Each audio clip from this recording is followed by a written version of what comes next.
3D breast screening will be subsidised by Medicare as part of next week's federal budget.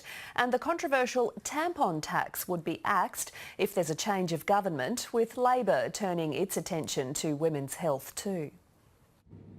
Nobody likes a tax, but a tax on tampons seems to be more despised than most. I think it's unfair because it's a necessary product. Luxury items, it makes sense. But I've never gone, geez, I'd love to buy some tampons to treat myself this pay week.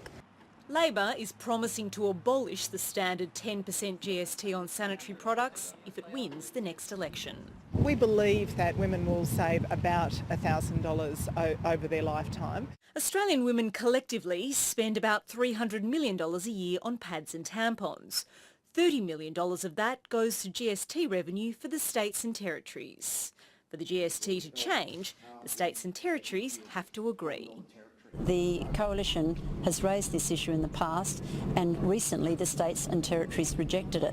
This is Labor just flying a flag, and they know they have absolutely no hope of changing the view of the states and territories.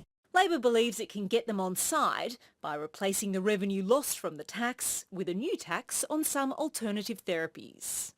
There's no excuse for the states and territories not to come on board when we've identified more revenue for them from an alternate source. Of course, there's empathy for the argument, but you can't just have a one-off announcement when you're talking about GST. The federal government is making concessions, but in another area of women's health.